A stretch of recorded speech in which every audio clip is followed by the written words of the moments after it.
2019 Volvo V60, 2019 Volvo V60 review, 2019 Volvo V60 T6, 2019 Volvo V60 test, buy new cars. Welcome to our car blog. This time we will be share information about the latest cars is coming from Volvo brand. The title of the article we take is 2019 Volvo V60, 2019 Volvo V60 review, 2019 Volvo V60 T6, 2019 Volvo V60 test, buy new cars.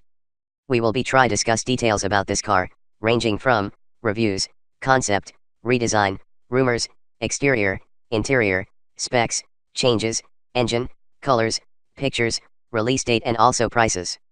Congratulations to read and we hope you enjoy it and then we'll come back again here. 2019 Volvo V60, 2019 Volvo V60 review, 2019 Volvo V60 T6, 2019 Volvo V60 test, buy new cars. Fans of the TV show Community are all too familiar with the concept of the darkest timeline, a version of reality where the worst possible results of events pile up to create a nightmarish, dystopian existence. If there's a darkest timeline, though, there must, by definition, be its opposite. And in that brightest timeline, Volvo will sell more V60 station wagons in America than the carmaker would know what to do with. They'd be in every third upper middle class driveway from Maine to Oregon, shuttling millions of adults and children alike to and from school and home, work and play, performing the yeoman's work of daily life largely taken over by SUVs and crossovers in our reality /. After all, Volvo, at its core, is kind of a wagon company. Sure, these days its communal body may be mostly made up of crossovers, but within them lies the spirit of a long line of estates stretching back through the V70, the 850, and the 240, indeed, it's not hard to trace it all the way back to the early two-box-shaped vehicles of the 1930s. Millions of Americans spent their formative years cradled in the safe, boxy embrace of the Swedish company's family cars, forging memories forever intertwined with those wagons. Soccer games, family road trips, driver's tests, first dates, lost virginities, all forever linked to those two box shapes with the symbol for iron on the grille and steering wheel. And perhaps in part because of those nostalgic stirrings, while our world may feel closer to the dark end of the existence spectrum than anything else these days, Americans are still buying Volvo wagons. The company says it's the #1 luxury wagon brand in the U.S., which is kind of like claiming to be the most popular rum brand in Russia, but hey. Last year, the company moved almost 6,500 station wagons in this country, thanks to the strength of the glamorous V90 and in spite of the aging status and flagging sales of the outgoing V60 and XC70. Thankfully for consumers, most of those V90s sold here so far have been the cross-country soft-road version, or else owners of the new V60 would most likely wind up mistakenly wandering up to the larger model in the parking lot without realizing it, frantically clicking the deer tick-sized unlock button on the Zippo of a key fob and wondering why their damn car won't open. But the visual similarity to the V90 is hardly an error on the all-new V60s scorecard. The larger Volvo is one of the most handsome wagons to grace the road in years, and its proportions scale down nicely, making the new car seem every bit as elegant while imparting a bit more aggression. It helps that the new 60 is a good bit larger than the old one, 5 inches longer overall, with 3.8 inches of extra wheelbase yet 2 inches shorter. The company actually considers it as much as replacement for the old V70 as anything, a car so iconic in its home country, it was the best-selling car in Sweden for some time. All the requisite design traits of late 2010 Volvos are in full effect here, the twin character lines running down the flanks, the LED tail lamps that rise up the D-pillars like feverish thermometers, the now iconic Thor's hammer headlights, which, in a cross-promotional balk on Volvo's part, haven't been renamed Stormbreakers as an Avengers, Infinity War tie-in. Volvo, like Mercedes, Audi, and BMW, seems intent on transforming all its vehicles into variations on a theme: choose your size and style, cause everything else is about the same. Clearly, the interior designers paid extra close attention to the memos circulating through Gothenburg, because the inside of this wagon seems almost identical to any other modern Volvo. There's the upright Sensus infotainment system with its 9.0-inch screen, the folding back seat ready to make way for the fattest flat packs Earth's most ubiquitous Swedish retailer has to offer, the standard city safety suite of advanced safety systems to help keep an eye on the road, and the jewel-like dials for the volume control, engine starter, and drive mode selector. But beneath that familiar surface lie tweaks made to improve, or even save, the life of the people using those features. The Sensus system's iPad-like interface operates faster than ever, thanks to a new processor. The rear seats won't need to fold down all that often, as the boxy cargo bay can hold 4 full-sized suitcases simultaneously.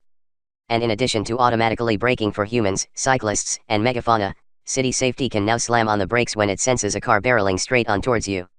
Should you well and truly want to set your V60 apart from the rest of the Volvos, or if you happen to live in a climate where leather seats often lead to sweat-related adhesion, the carmaker is also offering a plaid fabric called City Weave on the entry-level Momentum trim.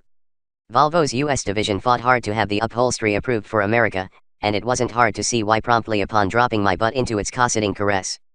Not only does it look elegant indeed, it shocked me into stopping to think about how monotonous the world of car upholstery is nowadays, but it's comfortable in a way few cowhide chairs are, at least in cars shy of 6-digit price tags. The world's gone topsy-turvy, with leather seats now found standard all the way down into the economy car segment. Cloth starts to feel like the more luxurious choice.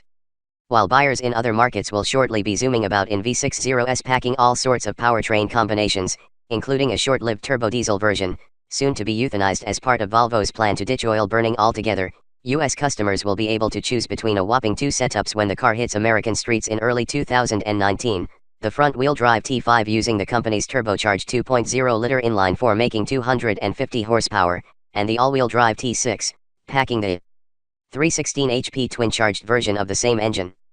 A plug-in hybrid T8 version with 400 horses comes down the line at some point. Other versions, like an AWD T5, could arrive depending on market demand. On the trim level side, an redesign trim will show up shortly, and a V70 cross-country is effectively guaranteed at some point. During the first drive event just south of Barcelona, we assembled American journalists were only offered a chance to drive the T6 in top-tier inscription trim, outfitted in pebble gray paint with black leather interior.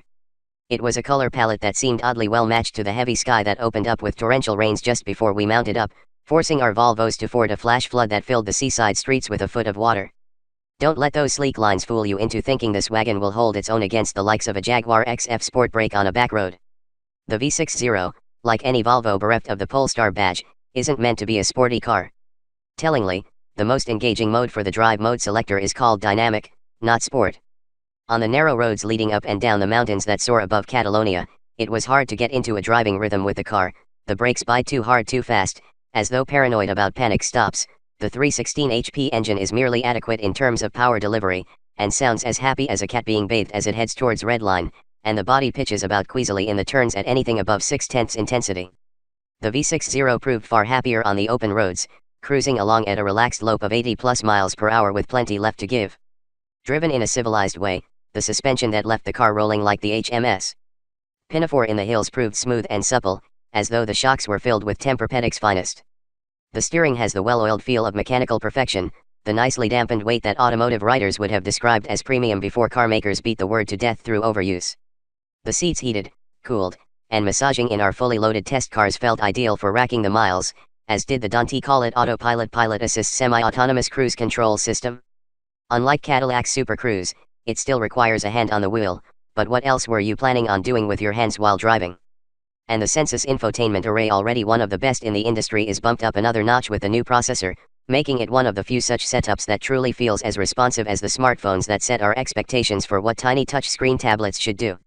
While US pricing hasn't been announced, expect that declaration sometime in the next half year or so. Extrapolating out from the relationships between other models in the Volvo lineup, the XC60 and XC90, the current V60 and the V90, suggest the new wagon will likely start close to the average new car price of roughly $37,000 and rise from there. That said, the V60 will be eligible for the Care by Volvo program launched with the XC40 last year, which includes car insurance, coverage of wear and tear items like tires and wipers, roadside assistance, and maintenance for 1 to 2 years. The program has been far more successful than anticipated here in the US, where the company did a whole year's worth of projected subscriptions in just 4 months. The company hasn't released numbers for the V60s version of the subscription service in America.